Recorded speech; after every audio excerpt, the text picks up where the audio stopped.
Բարև ձեզ բարեկամներ, Փակ TV-ն է եթերում, մեր հերթական ուղիղ կապն է այժմ փորձում հաստատել Մոսկվայի հետ, որտեղ մեր զրուցակիցն է լինելու ձեզ բոլորիդ քաջածանոթ Հայաստանի Հանրապետության Պաշտպանության նախկին նախարար, գեներալ-մայոր, համահայկական ճակատշարժման առաջնորդ Արշակ Կարապետյանը։ Բարև ձեզ, պարոն գեներալ։ Բարև ձեզ, պարոն Գուշյան։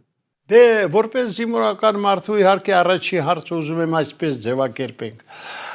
Տարածաշրջանում տիրող իրավիճակը, Միացյալ Նահանգների Իսրայելի պատերազմման դեմ Իրանի, ինչ զարգացումների կարող ենք մոտ ապագայում ականատես լինել։ Դե ասեմ, որ տարածաշրջանում իրավիճակը մնում է կայուն ծանր եւ գնալով միտում ունի ծանրացման ու կարծում եմ, որ մոտակա ժամանակներս այդ հարվածները շարունակվելու են միմյանց ակնհայտորեն պարզ է դառնում Միացյալ Նահանգների եւ Իսրայելի նպատակները։ Հիմնական նպատակը Իրանում իշխանափոխությունն է։ Տեսեք ինչ ստացվեց։ Սկզբից փորձեցին ներքին այդ օպոզիցիայով ինչ որ հեղաշրջում անեն, ժողովրդին անեն փողոց, չստացվեց։ Հիմա որոշել են ֆիզիկապես ոչնչացնեն Իրանի վերնախավը, այդպիսով բերեն իշխանափոխության։ Կարծում եմ, որ դա էլ չի հասնելու իր հաջողությանը, որովհետև Իրանը բավականին կադրային ռեզերվ ունի, այդ մեր նման չի, որ ասենք, չգիտեմ ընդ է, պետք է գնան Եվրոպայից 5 հոգու բերեն, որ Հայաստանի անվտանգությունը ապահովեն, 5 հետախույզ են բերում, ասում են, որ պայքարեն օտարերկրյա հետախույզների դեմ, պատկերացնում եք ինչ է կատարում, կամ գնում են Իսրայելից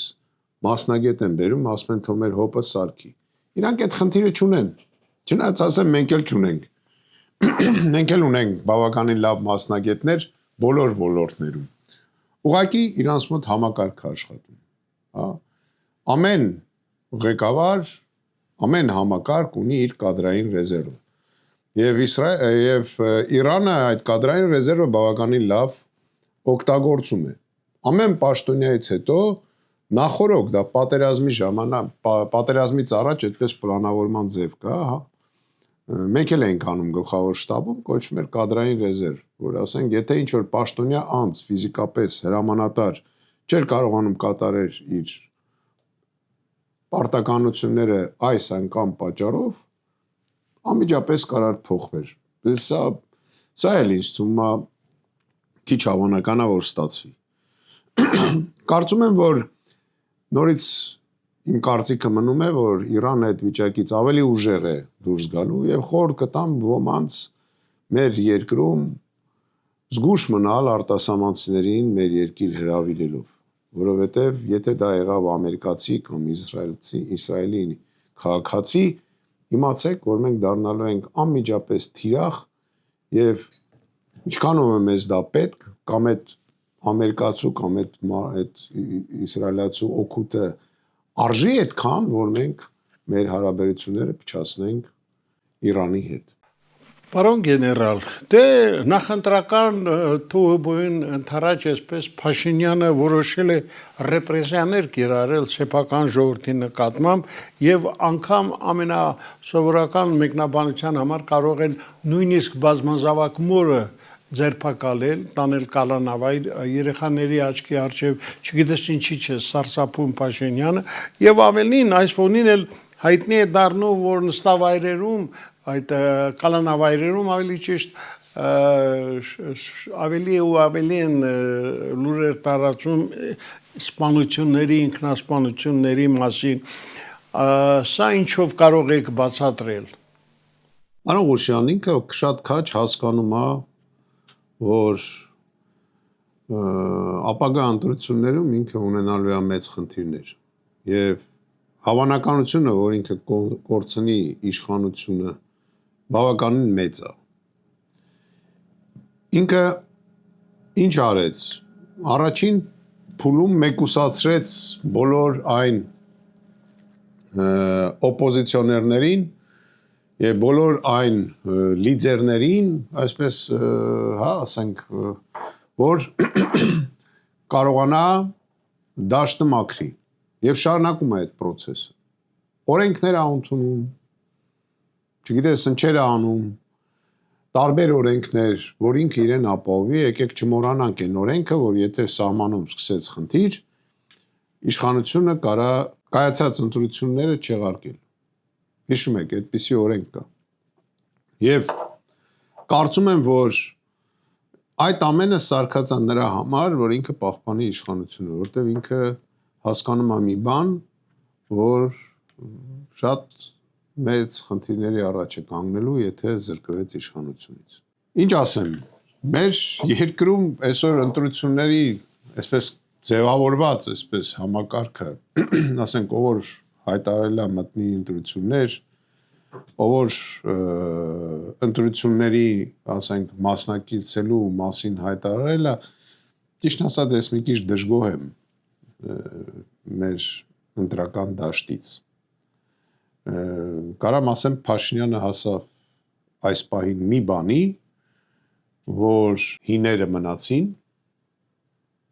հասկանում եք, որի դեմ ինքը պայքարելուց մաստեր սպորտ է, եւ ինքը կարա ինքը գտնում է, որ ինքը շանս ունի հաղթի։ Բայց դեր զարգացումները մեր առջև են,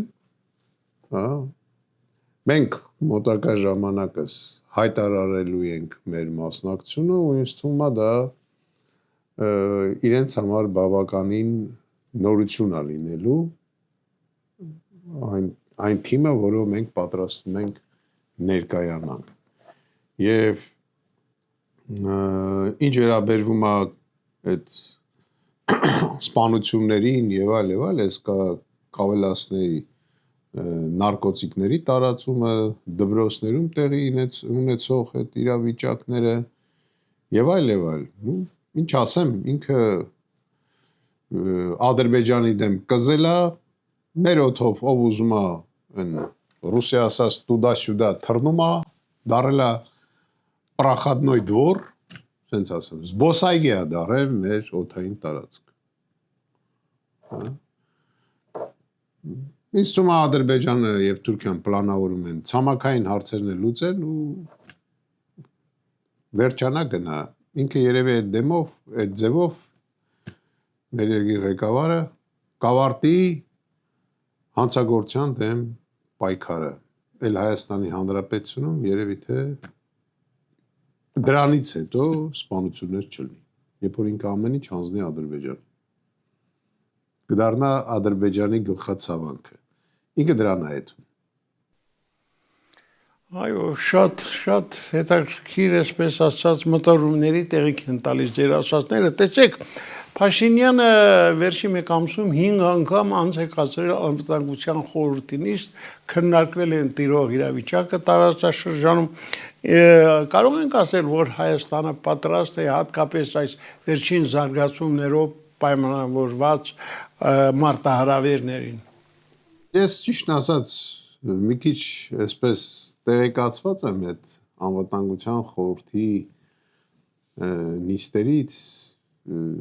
եւ այլ։ Ну, ինչ ասեմ, հասկանում եմ մի բան։ Հայաստանում մասնագետները պաշտոնի չեն, ցավոք սրտի պետք է ասեմ, որ պաշտոնատար անձինք միայն այն մարդիկ են, որ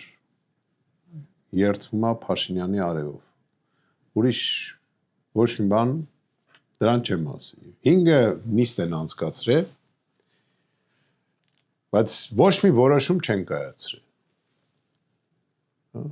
Բացարձակ ոչ մի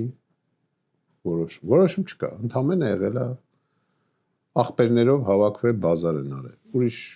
ոչ մի բան չկա։ Չեմ ուզում նեղացնեմ ոչ մեկին,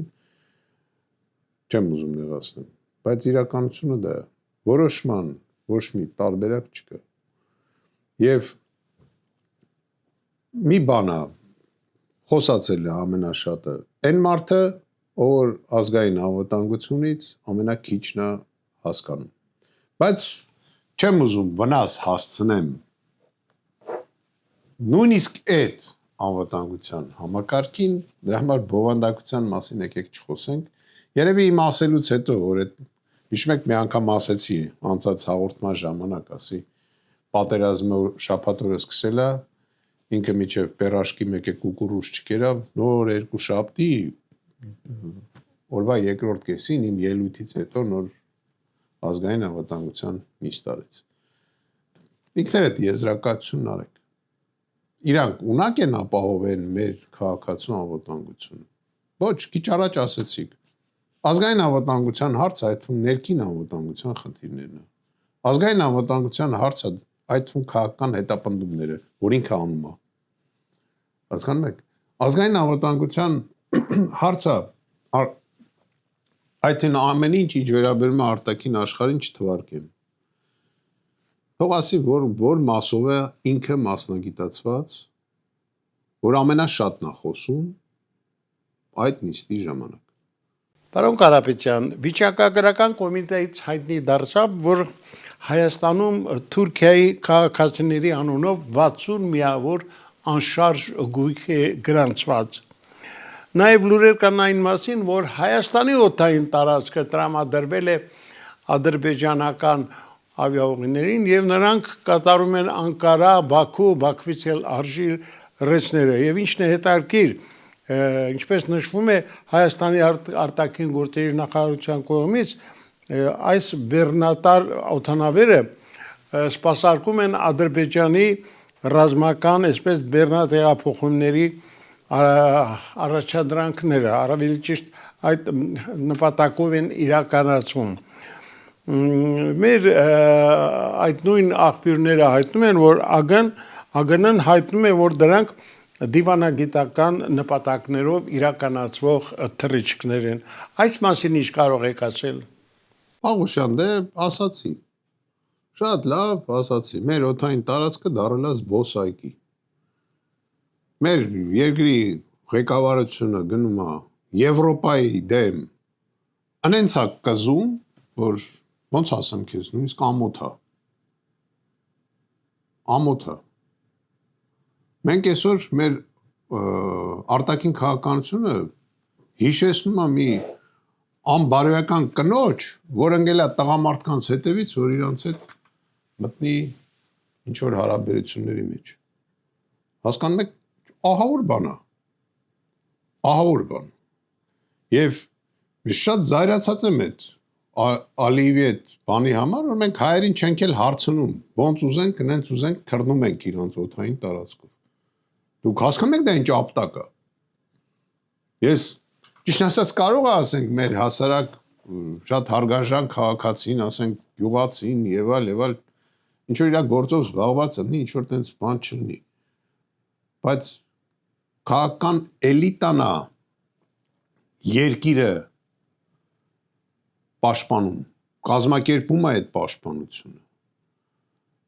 Բայց լավ այդ գնում ես $100 միլիոն հոպի համակարգ ես առնում։ Գնում ես փողեր ես ծախսում, մեզ ասում ես զենքեր եմ առել, էս եմ առել, այն եմ առել։ Բխես առնում։ Իմ մոտ հարց առաջան։ Բխես առնում։ Պալեստինայի ժողովուրդը չունի ֆրանսիական լոկատոր։ Բայց Պալեստինայի ժողովրդի տարածքով ոչ մեկ չի կարա իր թշնամիներից հեն պանպես ֆրֆռը հələ մի հատ էլ ասենք նույն Նետանյախուն հելնի ասի մենք ոնց ուզենք կնես կանենք, որտեղ այդ ժողովուրդ դիմադրում է։ Մենք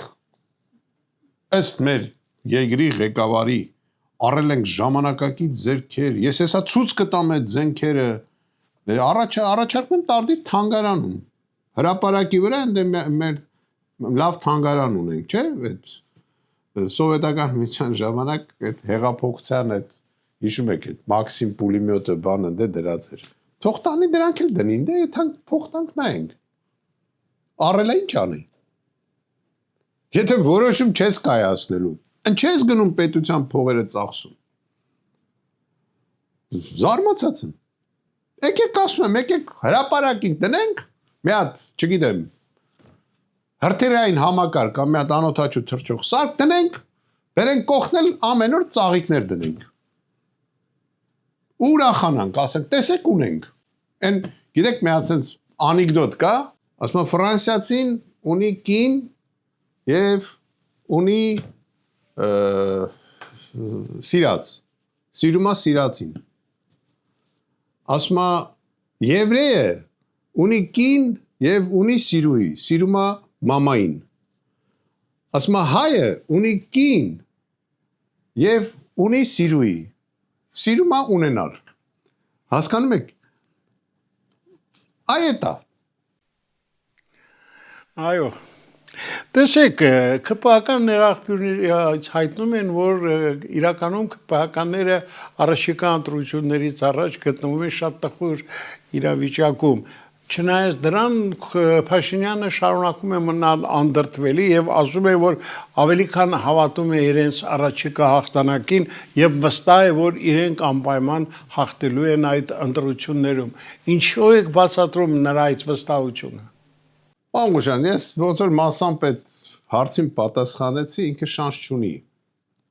ապագայում լինի երկրի ղեկավար, ուրիշ բան չասեմ։ Ոչ էլ թողեք ես դա ոչ էլ ուզում եմ հիմնավորել, ինքը չի լինելու։ Այդքան բան։ Ինքը չի հասկանում, որ ինքը ոչնչություն է։ Որպես քաղաքական գործիչ եմ ասում, որպես անձի դու գիտեք, ես չեմ կպնում։ Կլինի Փաշինյան, թե կլինի ով ուզում է լինի։ Ինքը քաղաքական ոչնչություն է։ Այդ ոչնչությունն էլ ասում եմ գիտական առումով։ Հասկանում եք։ Ինքը ոչ մի հարց չի լուծում։ Ինքը հասցրել է նրան, որ Հայաստանը այսօր խեղճուկ միավոր է, եթե ոչ ամենախեղճերից։ Մեզանից խեղճ կարող է մենակ այսօր, չգիտեմ,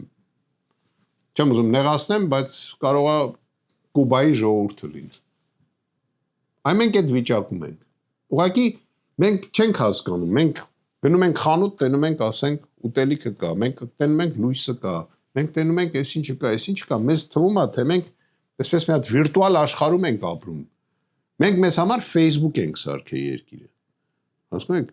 մեր երկիրը դառել է տարածքում ինչ-որ օֆիս, որտեղ ով ուզի կարա ասենք գա անվճար ինչ-որ հյուրանոցի նման բան ադարը, գա անվճար այդ հյուրանոցում մնա։ Մեզանից սարքում են տարածաշրջանի հյուրանոց։ Հասկանում եք։ Ու մենք այսպես դրա մեջ կենտրոնացել ենք, ամեն ինչը կա այդ հյուրանոցում, եւ հանցագործությունը, եւ նարկոտիկը, եւ անբարոյականությունը, եւ այլ։ Այդպիսի բան է սարքել։ Ինքն էլ դառել է հյուրանոցի, մեր երկրի ղեկավարությունը դառել են այդ հյուրանոցի տնօրենները։ Ուրիշ ոչ մի բան չկա։ Բերում դռները բաց հյուրանոց։ Մենք անվտանգության համար շվեյցարել չենք կայունացրել, որ այդ դուռը բացի փակի եւ որոշ մարդկանց արկելի մտնիներս։ Ինք չի հասկանում, իրանք ապագա չունեն։ Ու մենակ ինքը չէ, ցավոք սրտի եմ ասում, ես ԿՊԱ-ականների մի մասին ճանաչում եմ, բավականին այսպես նույն այն ժամանակ 21 թվականին ինձ թվում էր, որ ինչ-որ հայրենասիրություն կա ոմանց մեջ։ Բայց հիմա հասկանում եմ, կամ այդ մարդիկ համակերպվել են նրա հետ ինչ-որ կա, կամ էլ,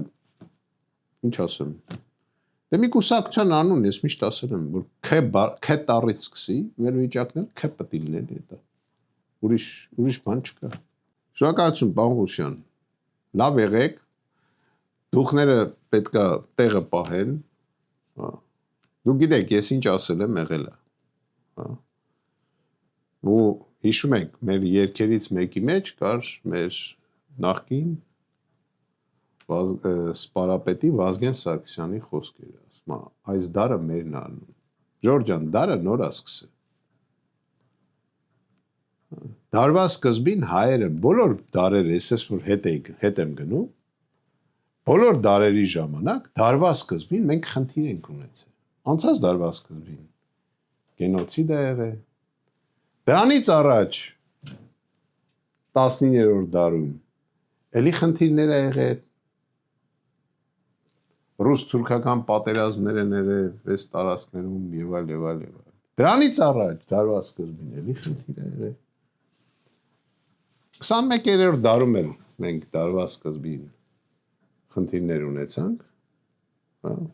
բայց ապագա դարվա մյուս մասը մեր լինել։ Այնպես որ ամեն ինչ ժամանակավոր է եւ ամեն ինչ լավ է լինելու։ Հա, ես մի հատ հրամանատար ունեի, ասում էր Արշակ, жизнь состоит из черных и белых полос։ Հա, սև ու սպիտակ, այսպես գծիկներից է կյանք կազմված։ Ասում եմ, երբ որ սև գծի վրա ես կանգնած, սաղ վատ է, շուրջը սաղ փլվում է, եսի ինչ ալնում, բայց մի բան կա, որ շատ լավ է, սև գծի վրա, ասում եմ, ինչն է լավ։ Ասում եմ, գիտես, որ հետո սպիտակն է գալու։ Ասում եմ, բաջոր սպիտակի վրա ես կանգնած, ասում եմ, սաղ լավ է, ու սիրտդ բռնած սևին ես սպասում։ Հիմա մենք հիմա սև գծի վրա ենք։ Ոնց որ թե մի քանի ամիս է մնացել, սև գիծը անցնենք։ Իմիջիալոց ասեմ ձեզ, մեր բանով, մեր ժողովուրդը ունիկալ հատկություն ունի։ Այն հայկական կոմսոմոլի մասին ինչ էին ասում։ Ասում են ինքը իրան դժվարություններ է ստեղծում, հետո հաղթահարում է։ Բայց երևի թե դա մեզնից է գալի։ Լավ եղեք, ստեսություն ձեզ, շնորհակալ եմ ձեզ, պարոն Ղուշյան։ Եղավ շնորհակալ եմ ձեզանից մեր ուղիղ կապի համար, սիրելի բարեկամներ, հիշեցնեմ, որ մենք հերթական անգամ ուղիղ կապով զրուցում էինք Մոսկվայում գտնվող համահայկական ճակատշարժման առաջնորդ Հայաստանի Հանրապետության Պաշտպանության նախկին նախարար գեներալ մայոր Արշակ Կարապետյանի հետ։ Այսօր այսքանը, ցտեսություն։